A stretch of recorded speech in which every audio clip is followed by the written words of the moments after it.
As part of the activities of the last station of the Clinical Skills Assessment module, this is a short video on the different quality metrics of OSCE, presented on behalf of the Clinical Skills Assessment MLWeb team. So, assessing the assessment is vital. The evaluation of OSCE should not be seen as the last step in the OSCE cycle. It is just the start of an ongoing process, which starts by reviewing the poor metrics that we're going to discuss in this video. And by reviewing these poor metrics, we're going to revise our station writing, go again through the blueprinting, and revising the curriculum. Then we're going to move to adjust some points that we found faulty in the examiner or simulated patient training, and maybe even modulate the way the institution is engaged and supporting this OSCE process, and maybe changing even the way the standard setting method we are adapting in our OSCE exam. So, as we can see, it is an ongoing process. OSCE metrics are tools that we use to answer some evaluation questions. These questions that we should ask ourselves at the end of each OSCE are: was that OSCE a valid assessment? Was it reliable? Was it reproducible? And lastly, were all the students subjected to equivalent examination condition? In other way, was the examination fair? So let's start by the question of validity. So validity means that we are asking ourselves, was this OSCE assessing what should be assessed?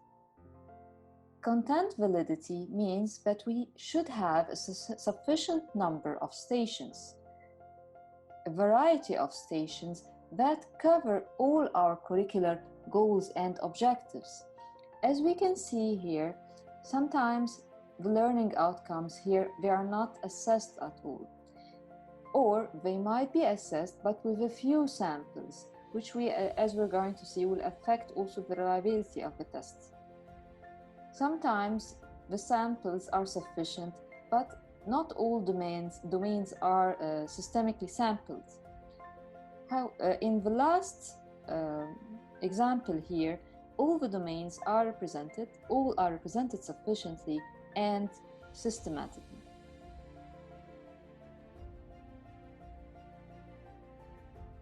We should always remember that validity comes first. Validity should not be compromised. Sometimes an exam can be reliable, meaning that it renders the same result every time.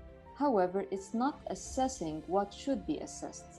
We should always aim at delivering an exam that is both reliable and valid. So let's move to reliability. We measure reliability of the OSCE mostly by using Cronbach's alpha. So what is Cronbach's alpha? What does it measure? Cronbach's alpha is a measure of internal consistency or reliability,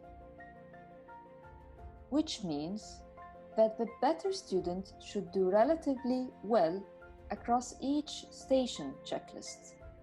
And in contrast, the poor students, the ones that are performing poorly throughout the exam, should also should perform poorly in each station.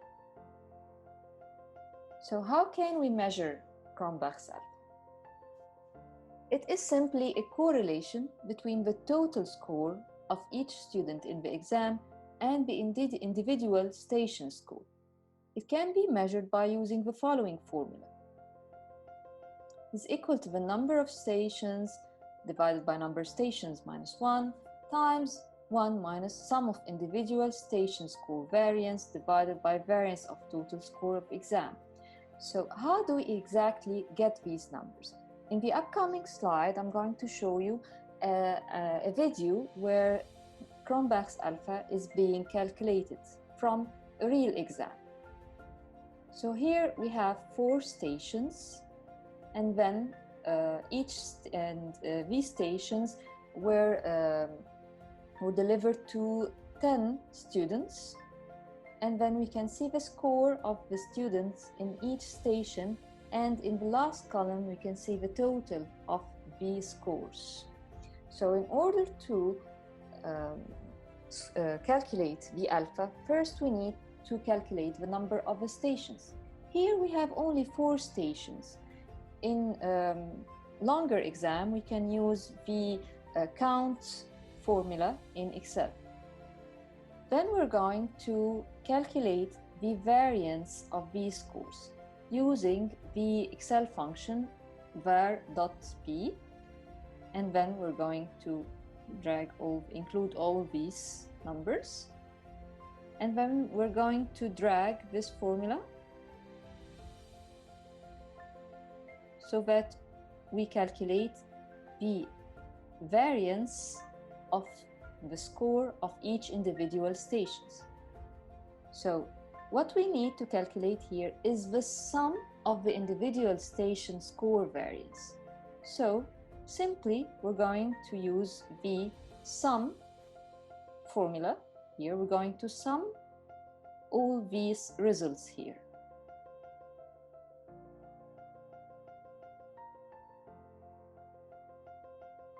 And by this, we get the sum of the individual station score variance.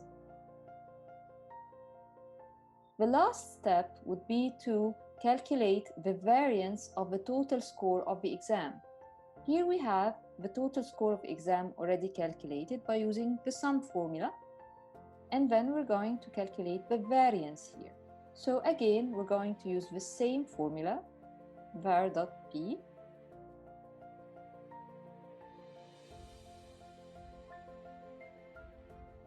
we're going to use this formula to calculate and going to add all these, the total of all the exam stations. So now we ended up having these 3 values that we want.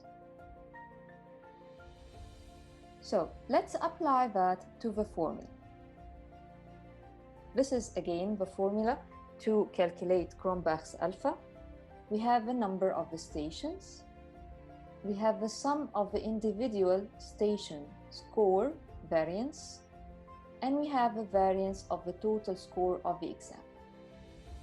And we get this alpha, score of 0.915. This is the value of the alpha of this exam. But what does it mean? Is this number acceptable? An acceptable alpha, actually the Cronbach's alpha the value lies between 0 and 1. In a high-stake OSCE exam, an alpha of more than 0.7 is considered required. So what are the causes that would lead to a low value alpha? As we noticed in the formula before, that actually the formula includes the number of the stations times the other components of the equation. So if the number of the station is small, then this would lead to a low value alpha. Another factor is if the stations are measuring different construct to the rest of the station.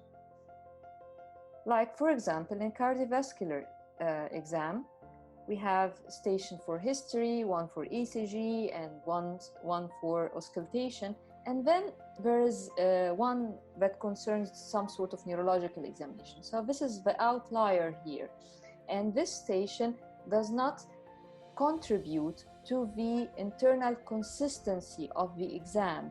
It measures totally different objectives or totally different competencies. So it will lead to a lower alpha. If a station is poorly constructed, it will also then, in this case, the good students will not perform good in this station. If a station topic was not well taught, and then the students will be confused, leading to a variation in the scores that does not match the rest of the stations. So how can we actually detect this bad station? This is actually very simple. If this station is deleted, and then the alpha will increase. We will get a higher alpha because this station was actually leading to a lower alpha. So if we deleted it, it would lead to an increase in the alpha value.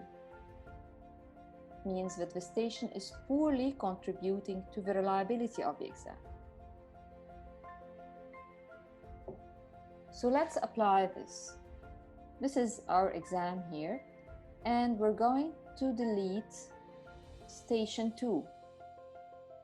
And then we can see here that alpha, which was 0.915, increased actually to 0.92, meaning that this station was negatively affecting the internal consistency.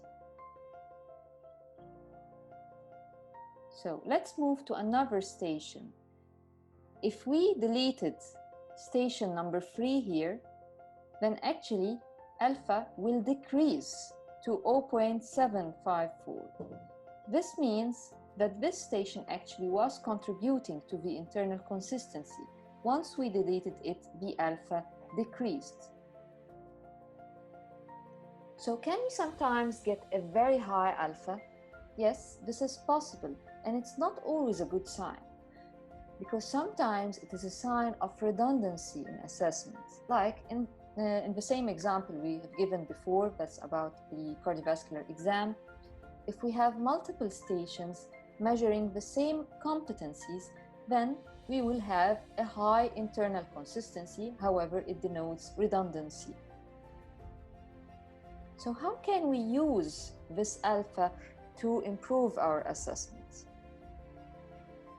We need to revisit the performance of the stations. We need to review the checklist and the station design. And we need to examine the quality of the teaching in curriculum in case the alpha is not satisfactory. Thank you.